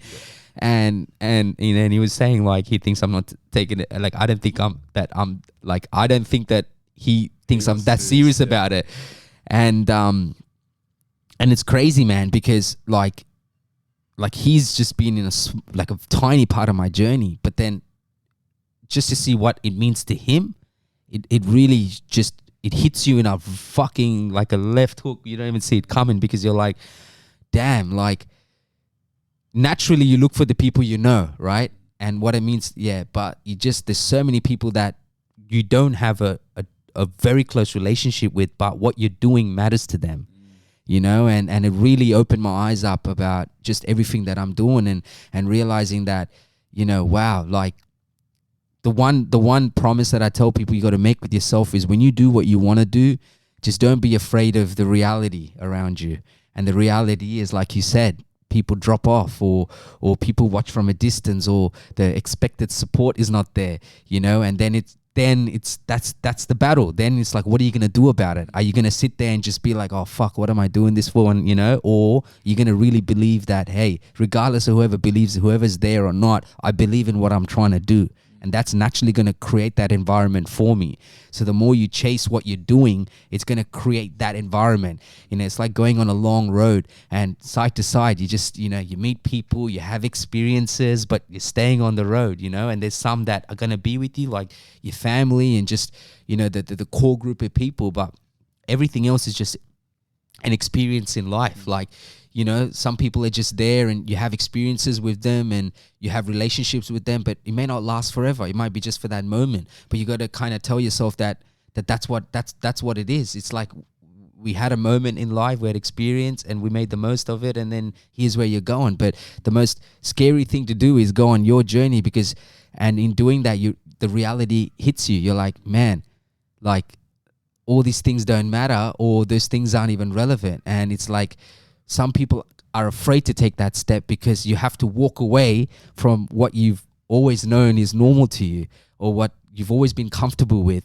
And if I do this, that means like I'm not going to be in this space and this, you know, like I'm not going to be able to, you know, I don't go and kind of socialize, you know, with these people, or I don't go and get to hang out with these people, or I might lose them. But if anyone really loves you, bro, and that's the truth, if anyone really loves you and love what you're trying to do, it's not about FaceTime anymore. And that's why I say that the people that I really cherish in my life, they're not people I see every week. But when I see them, it's like I saw them yesterday. It's people that will ring me. You know, I always used to say, don't ring anyone. See who rings you, you know? And those are the people that are thinking about you. They're the people that are like, man, I wonder how he's doing. And sometimes when you get to a certain stage in your life, that's all you need, bro. That's all you need, you know? That, you know, time to time, just texting and like, hey, bro, I'm just seeing how you're doing. Or, you know, sometimes when you put out shit or whatever it is, it's like, you know, like, just saying, man, hey, man, I'm, you know, thinking about you, or congrats, or, you know, all the best, or, you know what I mean? Like, you don't need to be in front of someone's face. Like, we've grown up because, you know, when you're in school and stuff, man, you got to, it's like, you know, you're in a pond full of fish. You got selected people and you're going to draw towards whatever is the closest energy to you, right? But when you're in the real world, you're not in that pond anymore, man. So anyone and anything, but you can get stuck in those ways of that's all I know. That's who I know. And that can stop people from progressing, because it means to progress and do what I want to do means I got to leave what I've always been comfortable with, what I've always known, you know? And like, I feel like it's like a real yin yang with the whole talk with everything, like a yin yang theme over everything we're talking with. Because you're talking about like the big fish, small pond, whatever. And that's one thing I've noticed is what pond are you comparing yourself to? Do you want to be a big fish in a small pond, or do you want to go out into the ocean? Correct. Shark, you know? Yeah. But then also you can't compare, as we're saying, comparison is the thief of joy. Yeah. So there's always like a yin and yang with all this stuff that I find really interesting. And even with, you know, so there's that part there. There's the part we're just talking about with like attachment to people and friends and trying to find your path. You got to really have complete detachment. That's what meditation is about. And finding the zone as a fighter or ego, it's about detachment from all things. But then on the other hand of that, as well as you said, we want to influence people. We want to give back. We want to give good. We want to help people, you know? So the real weird yin yang thing with all that stuff there that I find is like the balancing act of being, which I find the enjoyable part. And yeah, man, like with the influence we have on people and like the effect you have on other people that you said a lot of the time aren't the people you've grown up with. Yeah. It's weird. It is strange. As you said, I think it is because they grow up with you and they see you in a certain circumstance. And it's really easy to forget how much when you're doing something like whatever you were doing, whatever you're doing in your field, there are those people that are looking up to you or finding some sort of, you know, it means a lot more than you think. That's why, man. That's why I rep 2148 on the back of my pants. That's why I represent Blacktown so hard, bro. Like, because for me, it's not about Blacktown, the area, or like fucking some postcode. It's about, bro, you can be from a shithole area like Blacktown or Mount Druitt, like supposedly shithole area. That's how we feel. That's how we feel, bro. That's how people look at us. Because I've worked in the eastern suburbs. I've worked in the city. I've done suit and tie jobs. I've done a bit of everything, and I hang out with mainly boys from Mountie and Blacktown, and I know what it's like and how it feels to be like, how can you fucking do it from here? How can, you know? And you see, that's why you got to going back, you know, looping back to sort of what we're talking about. You got to focus. Whatever you focus on expands. So you focus on the shit and especially there's a lot of shit around. It's harder. That's what you're going to become and how your life's going to be. You focus on the good. You focus on the Tyson Pedros and the Tai Tuivasas and hopefully the Koen Mazoudiers and the fucking guys that are, you know, whatever they're doing in their different fields, yourself and music and whatever fields that someone's doing stuff in.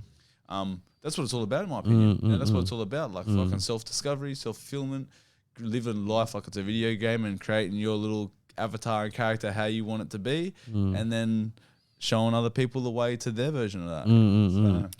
You touched on you briefly touched on how, you know, the being in the mental, like the clinic and etc. Talk about that experience for you, man. Just that whole, I know you would have touched on it ages ago, but even then we didn't go into it deep. But talk about that experience for you, man. What it felt like, and then just even coming out of it, and just what you kind of learned from that experience, you know, personally. Because like I've gone and visited people, or a person, and it was an ominous feeling being in there, man. Like, you know what I mean? Going to see them and etc. So like, but being there, you know, yourself as a patient, and being there for a week or so, whatever it is, what was that like for you?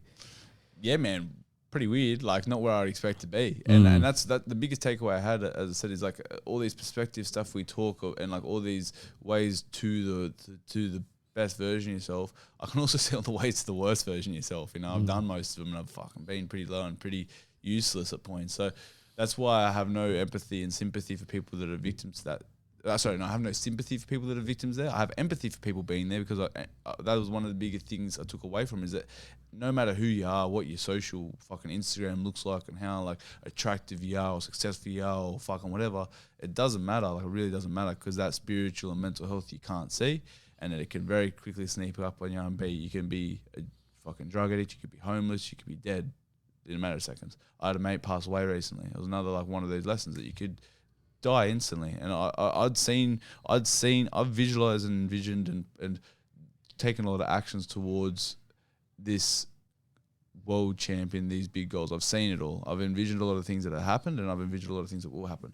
I also envisioned those periods of myself being a complete drug addict and write off and not getting anything going right in my life, you know, maybe dying early and stuff.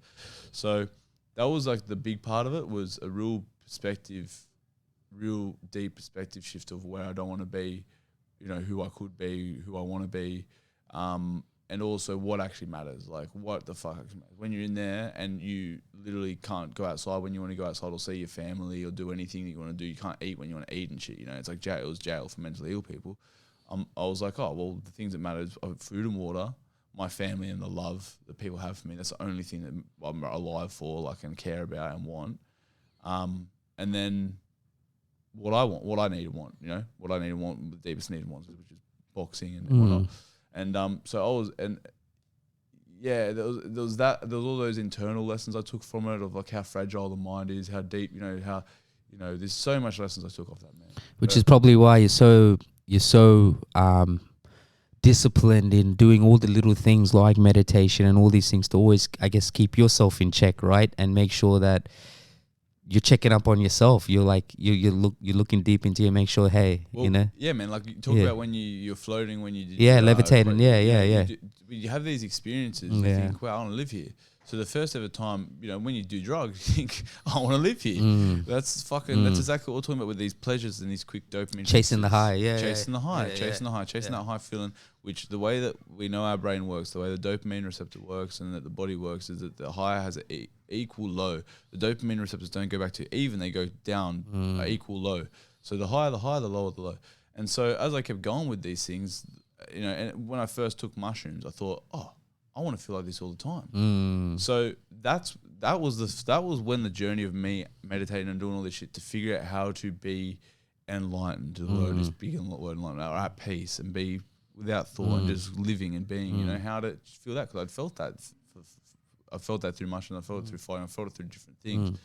And that was one of the big lessons I took as well, is that we aren't, whatever is going on, whoever we are, whatever's happening in the world, with whoever created us, where we sit in the solar system, and all these big questions. The reason we don't know is because we're not supposed to. Yeah. And if you keep chasing it, and it's a dangerous game. If you keep chasing it, you're gonna fuck it. You might get, you can learn some stuff, but you're gonna get equal, if not worse than lesson, and slap back down to reality. So that was where I went to highest. I've been to some very low lows, some very high highs, and up and down. And that's how my life has sort of been, like a roller coaster, up and down, up until that lowest low, where I could have lost my life, I could have lost my family.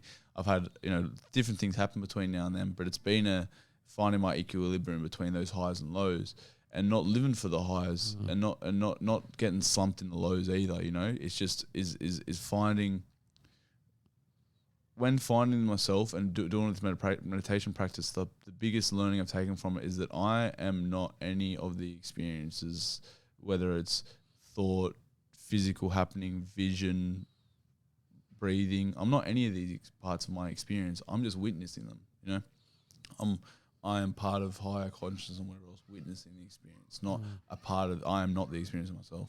So once you take that, it's sort of, you're able to just step back and just enjoy the experience. Like you're living in I'm living in a movie, bro. I always tell people I'm living in a video game. Straight up living in a fucking video game. Whatever is going on, whether it is a Matrix, something like that, I'm living in a video game. I fight people for money. I basically don't work. I've gotten to a point where I don't have to work outside of my training too much. And when I do, it's teaching boxing on my own accord.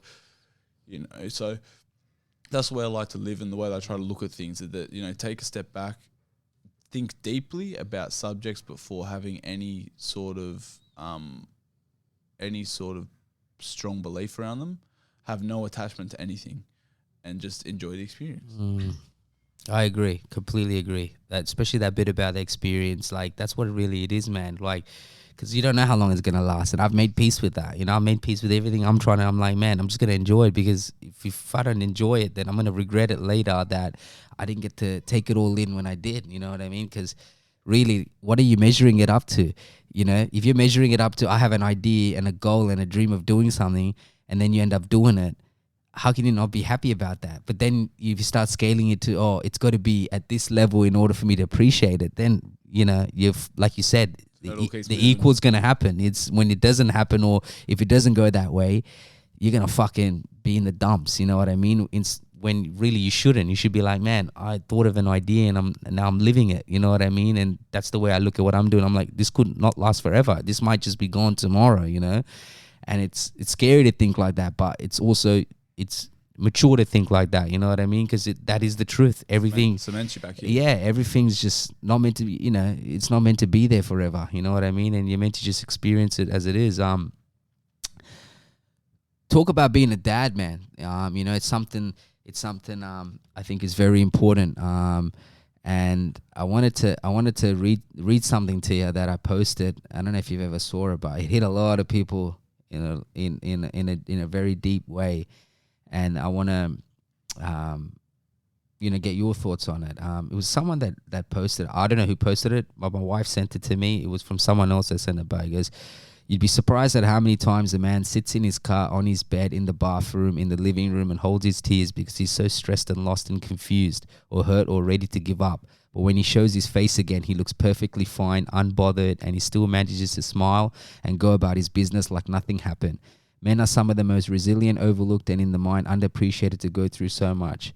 Yes, can I speak to your spirit for a second? You are the glue that holds everything and everyone together. You're the very presence. Your very presence is power, and when you speak, it resonates, and yet your silence is deafening.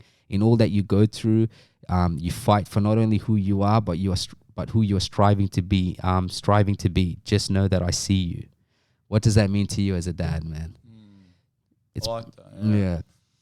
Because when, you know, it's obviously we're all going through our own things, and you know, something that my wife came across, and she sent it to me just to kind of remind me how important I am to the pack of my family. You know what I mean? And my brother, everyone were like fucking tears reading that shit, because, you know, it's real shit, man. When you, especially for you, what you're doing, like it's fucking real, man. It's you could lose your life at any time. That's what fucking people don't realize. Like, you can lose your life at any time. You know, it could all go wrong, and you have to juggle that with you being important. You know, you're probably one of the most important, you know, positions in your life is being a family man, being a husband and a dad. You know, talk about just that experience, having to juggle that as being a father and someone important to your family, and also then obviously juggling your personal life and your dreams and your visions for you and your family. You know, speak on that, man, because I think for me, being a dad now, I think it's important. You know, it's important to speak about those things, because I think it's becoming a lost topic. You know, definitely. And I think, you know, I just think people forget the importance of what a man plays,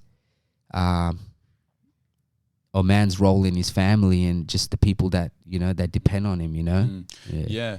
Well, in the world where we've obviously got less and less men, like manly men figures that are strong men figures, and I think that's something I do hold very close to my heart as a dad, as a man in general, because men are, as you said, men are extremely powerful creatures. When you put a group of men together in a room, trained together, saying, "Oh, let's try all get strong. I'm gonna be stronger than you.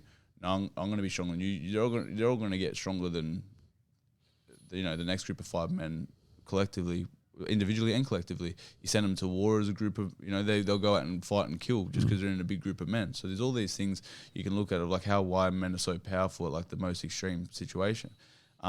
And we forget that and forget to bring that same energy into every aspect of life. And the way that we do one thing is the way that we do all things. So the way that I live my life as a fighter is the same way that I try to live my life as a father. That everything means something, and you can work for a good result, or you can be a victim and wonder why it's not in the way you want it to be. So in a more like actual father nurturing sort of way to explain that, like, I try to be the dad that my son and kids need, not the dad that I want to be. Because the dad that I want to be isn't the same dad that I need to be a lot of the time. It's hard being a dad, bro. Not in just the fact of like what your responsibilities are and like what you got to do physically and time wise. You got to sacrifice time, sleep, all these things that anyone knows as a parent and whatnot. But I think you really got to sacrifice your friendship in a lot of ways with your kids, which is sad. I hate having to do it. I have a great relationship and my kids love me and I play with them and laugh with them all the time. But you got to be the man of the house. As you said, in my belief, you got to be the man of the house. And women are, I think more and more women are becoming independent, strong women and not being able to find the right man or want a man necessarily. For whatever reason, that's fine. But I think a big part of it is because there are less strong men around. Less good figures for women, less good figures for young men. So that creates more weakness and more complacency and less action and less self-fulfillment and more victims and everything else. So for me, being a man is a blessing and a responsibility, because I'm trying to show my young man, firstly, how to be, because he holds immense power. He has the power to hurt and to create. So how to wield that power. And I'm trying to show my daughter and my partner and everyone around, every other female as well, what like a strong man looks like, what a real strong man looks like that loves you, what it feels like to be loved by a strong man. My daughter is absolutely adored and loved, but she's disciplined. She's 1.5, but I discipline her, and I won't fuck around. I don't fuck around. Both my kids know I do not fuck around, but they'll never have they tell me how much they love me all the time and constantly want to play me, constantly want more time with me. And it's that balance of what really is being, a toxic masculine man, like being a cunt of a man, or being a strong warrior leader. Two different things. And I agree. So I think that's what's missing in our world. Yeah. So and I think that's what people are misconstruing. They're getting those two things wrong, because a man's position and what he plays in just the whole idea of like family dynamics and etc. is so fucking important. It's like I compare it to like killing sharks. You're ruining the whole fucking ecosystem of how the habitat works in the deep ocean, right? You take one thing out, everything starts to fucking go out of control because they're so used to the circle of life and how things work. Where sharks are as predators in the table is where they've built over the years, and that's how I can. It's for a reason, so, exactly. And that's where I think there's this big imbalance in relationship. Again, man, I'm very lucky, bro. I've been with my missus since I was 15. We've had our hiccups and whatnot, and we're engaged. We're going to be married soon. We have our 2 kids. So I've had a long relationship where we've gone through our own struggles and hurdles and lots and lots and lots of growth over that period of time. As you said, trying to balance being a fighter, bro. People don't understand what that is, trying to be a fighter and then try to have a relationship with one girl and then have kids. They don't understand. I can't, that's a balance in itself. But with women are supposed to be annoying. They're supposed to annoy the fuck out of us. Oh, this needs to be done. Oh, this, we want to do this and that and this and that. If you let them rule, if you let that woman, because that's what a good woman should do. They should be picking things apart. And women are fucking great, man. Like what a strong, real independent woman is. 100%. Isn't the girl that's selling a pussy online and doing these things and trying to get this quick dollar like that. She's a woman that can hold down a strong, independent soldier of a man and milk all the dollars and whatever else that she wants out of the world through supporting him and growing with that 100%, one person. 100%. That's what a real strong independent woman is. Yeah. So what's happening, in my opinion, is that it starts with men. Men are becoming softer and weaker and scared and victims and blah, blah, blah. They're becoming more feminine. So the feminine are chirping up more and more and more and more, and then being like, oh, these cunts aren't fucking useless. We'll do it ourselves. Men are useless. We'll do it ourselves. Or they're with their man, yelling at them, and the man's just curling into a ball more. And, okay, sorry, babe, never fulfilled. Eating and drinking and stuffing himself full. I've done all these things, man.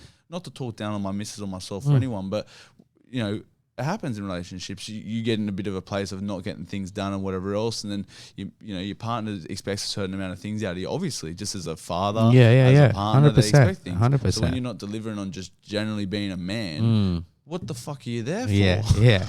You're legit a pleb, like in my opinion. Like, and everyone, you know, whatever. Luckily, when I'm in America, so we don't have to go. I don't have to be checking my words too carefully. But whatever you want to be and whoever you want to be, I couldn't give a fuck. But if we're talking about generally man-female relationship and the masculine, feminine powers that be and the forces that be and just how things are, whoever the masculine is needs to be the masculine. Whoever the feminine needs to be the feminine. You can't. As you said, a shark needs to be a shark. Shark's not fucking around trying to be a dolphin. Yeah. And it doesn't mean that a woman is weak, because I'm sure your wife is probably one of the strongest people you know, because they have to be. They have to be. And same with my wife. Like the shit that, you know, like she's got her own ambitions, she's got her own business and everything. Yeah. But the importance of the part that I play in and she plays together, you realize the yin and the yang. You realize why they are so important and why you're so important, and together how the dynamics work. You know, there's things that women bring to the table in a family dynamic, or even in general, that is so important for the man. You know what I mean? Like when you talk about being mentally strong and etc., they're so fucking way stronger. You know what I mean? They're so tough, and it's that strength that adds to what you need. You know, in times that you are struggling, or you are looking for something to, you know, or you are in a bit of a rut, you know, and vice versa. Being a man, you know, when shit needs to get done, or things aren't, you know, going to plan, then you step in and you assert, you become that man, you become that person that they depend on. You know what I mean? And there's nothing wrong with depending on each other, because that's what it is. That's love. That's family. That's everything. You know, but. You know, it's something that I wanted to touch on, because it is such an important aspect in all of talks about you being boxing and everything. It's those things, man. It's those things that really make up you as a person, because all of this can be gone, but your family is your family. You know what I mean? That's your village. That's your pack. You know what I mean? And you know, and it's something. You know, even when I went through a down time, and I've had a tough couple of months mentally and etc. And bro, I don't take it for granted. And the people that get me out of it are those people, the ones that see me every day, that I come back home to, and that, you know, gonna have to deal with my shit. And you know what I mean? And it's it plays such an important aspect, which is why I want you to touch on it. You know what I mean? Was just the importance of family and just what it means to you, and just even being able to balance that responsibility, you know. I know we're running out a bit of time, but talk about future plans, man. I know you touched on it briefly, nothing concrete, but things in motion. Keen to see where you head from here, man. It's been a wonderful journey to this point. You know, from the last time we spoke, and just all the things that you had to deal with mentally. You know, just from the fights, and how you had to kind of overcome all of that. And it was beautiful to kind of touch on all that, and how you felt, and you know, and you've made it very, very clear that multiple world champion, and you know, that is what you're aiming towards. And I mean, I'm sure there's no date in mind, but I'm sure we'll probably see you within the first half of the year, hopefully, back in the ring. Early March, so yeah. I'm very, as I said, man, this whole grind and piecing the pieces together, I'm slowly getting those pieces together more. I've got my management team I've had for a few fights, signed with No Limit for the last 3 fights. So the next two are with No Limit. March 15th, they're talking about. We've got a couple good opponents mentioned. Yeah. I won't tell you who we're looking at exactly, Yeah. but we got Isaac Hardman offered. Yeah. Me and Isaac were talking over Instagram because I stayed at this place recently, and yeah, man, it's funny as you get further up this little, it's a game, bro. It's a fun game. But we said we'll down the track when we're getting paid hundreds of K. Yeah. Because that got to be smart as well, Yeah, right? we're mates. Make the We're most. mates. Yeah. We're mates. So like, but Yeah. that was a cool one we got mentioned. Isaac, I thought fuck, that would be a cracker of a fight. Yeah, He's the yeah. number 2 middleweight. I'm the number 2 Yeah. super welterweight. That'll be a cracker. Foxtel headline. Yeah. But we both said we're mates. You know, wait till what you're paying. That's what Yeah. we're happy to punch on for Yeah. mates for. Yeah. But that's what we're looking at, man. Hopefully, like a Foxtel headline Yeah. in March. Hopefully, so Yeah. bro, that's the plan. Yeah. Fucking show the area that you can Yeah. be anyone, do anything. Bro, I always appreciate you giving your time, and I was really, looking forward to chatting to you, and I think, we lined up the right time, and just keep doing what you're doing, man. It's inspiring, and, I'm sure, there are people that are watching that are being inspired by it, but, just seeing your journey and just, how you deal with setbacks has probably been, for me personally, one of the best things to sit and watch. Just how you've been dealing with your setbacks and staying on course amongst just being a human being and dealing with what human beings deal with. But it's finally good to see you in the biggest shows in Australia when it comes to boxing, and you definitely starting to look comfortable, in that place as well, as you should. And yeah, man, you always got my support, and thank you for supporting us as well. Giving us your time, it means a lot to me. And hopefully next time, man, we'll have belts all over the table. But I wish you nothing but the best, brother. Thank you, brother. And it means a lot. It means a lot. Thank you for everything that you've shared, all your personal journeys, and even just everything that you've dealt with mentally as well. It means a lot, and I hope someone gets, a lot of people get something out of it, man. But until next time, bro, I'm looking forward to it. Thank Cheers, you, bro. Thank you, bro. Appreciate it. Cheers.